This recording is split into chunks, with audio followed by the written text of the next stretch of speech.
இயேசு கிறிஸ்து நாமத்தினாலே ஒவ்வொருவரையும் வாழ்த்துகிறேன். ஆண்டவர் தந்திருக்கிறேன் இந்த நல்ல நாளுக்காய் ஆண்டவருக்கு நன்றி செலுத்துகிறேன். இந்த நாளிலும் ஆண்டவர் நம்மோடு பேசும்படி நாம் ஜெபிக்கலாம். பரிசுத்தமுள்ள எங்கள் நல்ல தகப்பனே, இயேசுவின் நாமத்தினாலே இந்த வேளையில் எங்களை தாழ்த்தி உம்முடைய பாதத்திலே தருகிறோம். ஆண்டவரே, இப்பொழுதும் உம்முடைய வார்த்தையின் மூலம் நீர் எங்களோடு பேசுவீராக. உம்முடைய நாமம் மாத்திரம் மகிமைப்படட்டும். இயேசு கிறிஸ்துவின் மூலம் பிதாவே, ஆமேன் ஆமேன். இந்த நாளில் 1 தீமோத்தேயு 6வது அதிகாரம் 6வது வசனத்தை நான் வாசிக்கின்றேன்.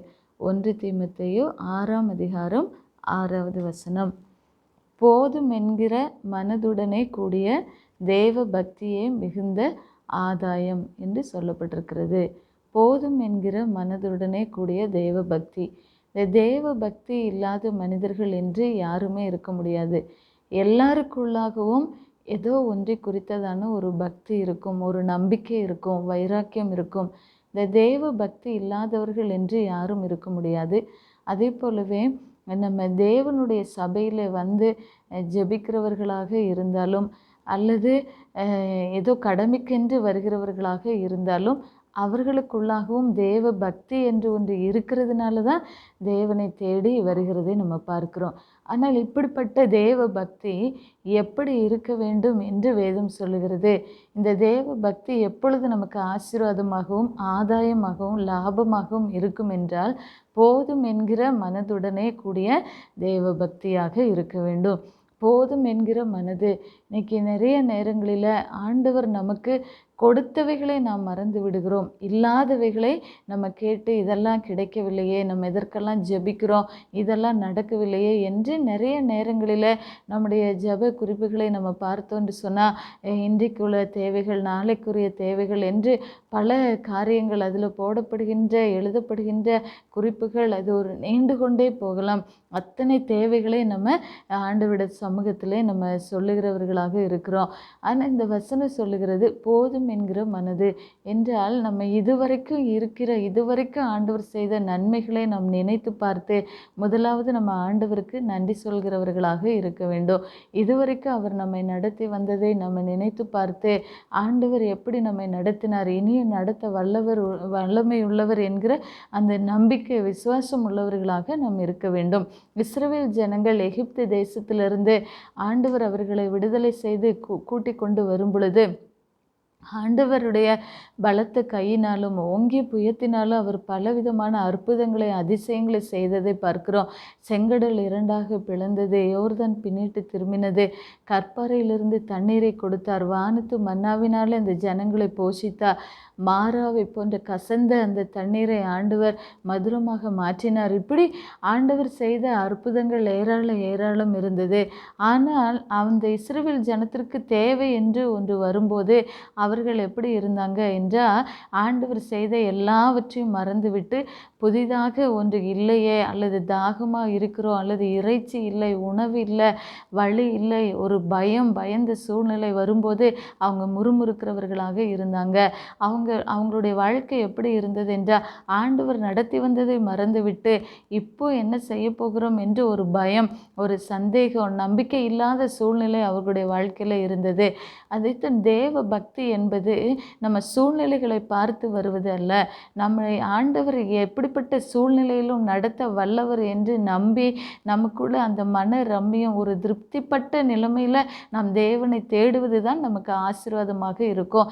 என்ன ஆண்டவர் நமக்கு செய்தாலும் இதுவரைக்கும் என்ன செய்து விட்டால் இனி என் வாழ்க்கையில் என்ன நடக்க போகிறது, எதற்காக ஜெபிக்க வேண்டும், நம்ம ஜெபித்து என்ன நடந்திருக்கிறது என்றெல்லாம் நம்ம சந்தேகத்தோடு மன விரக்தியில் நம்ம பேசுகிறவர்களாக இருந்தோம் அப்படின்னு சொன்னால் நம்முடைய வாழ்க்கையில் நம்ம ஆசீர்வாதங்களை நன்மைகளை சுதந்திரிக்கவே முடியாது. இந்த இஸ்ரவேல் ஜனங்கள் அப்படி தான் எதற்கெடுத்தாலும் ஆண்டவரை முறுமுறுத்து கொண்டே இருந்தாங்க. நாங்கள் இங்கே வந்து சாவதை பார்க்கலாம், அங்கேயே இருந்திருக்கலாம், அந்த இடத்துல இறைச்சி கிடைத்தது, உணவுகள் கிடைத்தது என்று விட்டு வந்த அந்த அடிமைத்தன வீடாகிய எகிப்தையே அவங்க திரும்ப நினைத்து நாங்கள் அங்கேயே இருந்திருக்கலாம் என்று அவங்க இருதயத்தில் எகிப்திற்கு திரும்பினார்கள் என்று வேதம் சொல்லுகிறது. முடியாது. அப்போ அவங்க அவங்க வனாந்திரத்தில் அல்லது கானான் தேசத்தை நோக்கி அவங்க பிரயாணம் அப்படிப்பட்ட ஒரு ஆசீர்வாதத்தை நோக்கி இருந்தாலும் அவங்க இருதயம் இன்னும் எகிப்தை விட்டு முழுமையுமாக வரவில்லை. அப்போ தேவ பக்தி என்பது நம் தேவனை எப்படி தேட வேண்டும், முழு இருதயத்தோடும் தேடும்போது தான் அது நமக்கு லாபமாக ஆசீர்வாதமாக நன்மையை தருகிறதாக இருக்கிறது. அப்போ இஸ்ரவேல் ஜனங்கள் இப்படி முறுமுறுத்ததுனால என்ன நடந்தது என்றால், அவங்க முறுமுறுத்த ஒருவர் கூட ஆண்டவர் வைத்திருந்த ஆசீர்வாதமான அந்த கானான் தேசத்திற்குள்ளாக நுழையவே இல்லை. ஆனால் அவருடைய பிள்ளைகள் தான் அதற்குள் போனாங்க. யோசுவாவும் காலேபையும் தவிர மற்ற எல்லாருமே வனாந்திரத்திலே மடிந்து போனதை பார்க்கிறோம். அப்போ தேவ பக்தி என்பது நம்முடைய தேவைக்காக வருவதல்ல. தேவ பக்தி என்பது சூழ்நிலைகளை பார்த்து வருவதல்ல. தேவ பக்தி என்பது ஏதோ நமக்கு இல்லாத சூழ்நிலையில் என்ன செய்வது என்று தெரியாமல் பிடிவாதமாக அடம்பிடித்து அழுது தேவனிடத்தில் பெற்றுக்கொள்வதும் தேவ பக்தி இல்லை. எந்த சூழ்நிலையில் இருந்தாலும் அந்த மன ரம்மியத்தோடு திருப்தியான நிலைமையில் இருக்கிறது தான் அப்படிப்பட்ட தேவ பக்தி தான் நமக்கு ஆதாயமாக லாபமாக இருக்கிறது என்று வேதம் சொல்லுகிறது.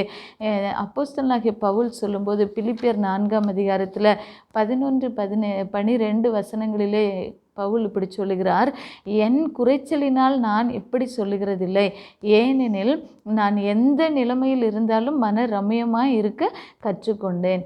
எந்த நிலைமையில் இருந்தாலும் மன ரம்மியமாக இருப்பதற்கு ஒரு தேவ பிள்ளை கற்றுக்கொள்ளும் போது தான் அவளுடைய தேவ பக்தி அவர்களுக்கு ஆதாயமாக இருக்கிறது.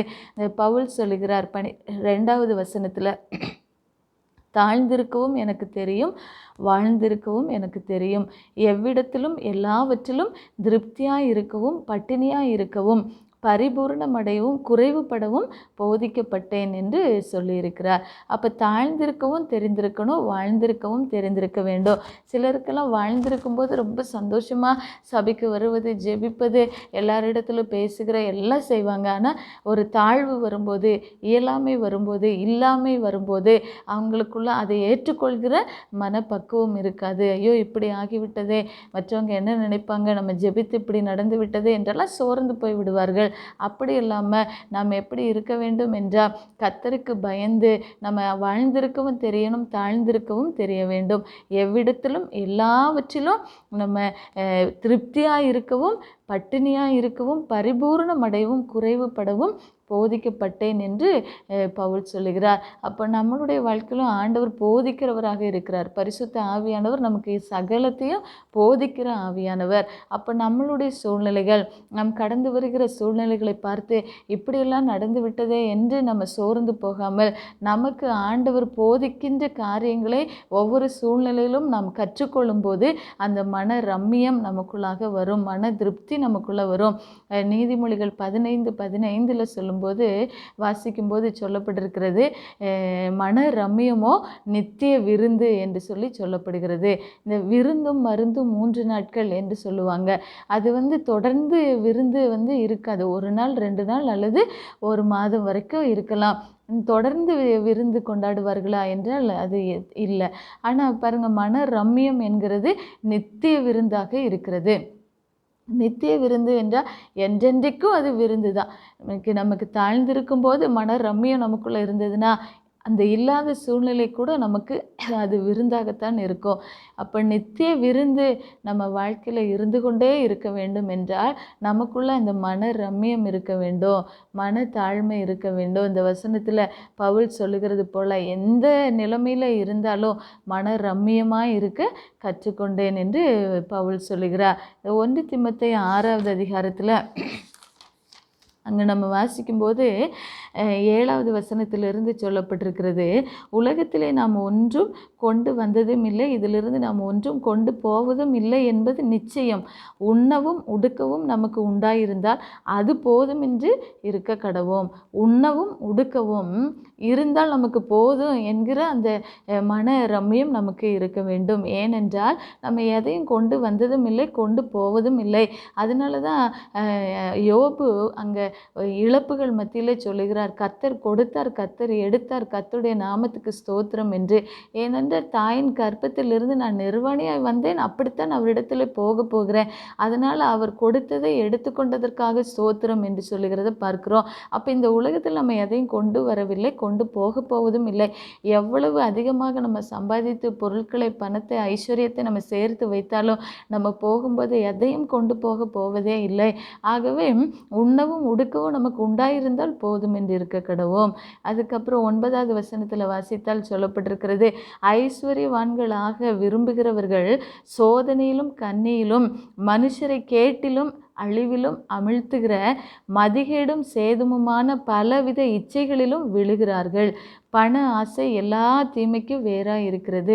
சிலர் அதை இச்சித்து விசுவாசத்தை விட்டு வழுவி அநேக வேதனைகளாலே தங்களை உருவ குத்தி கொண்டு இருக்கிறார்கள்.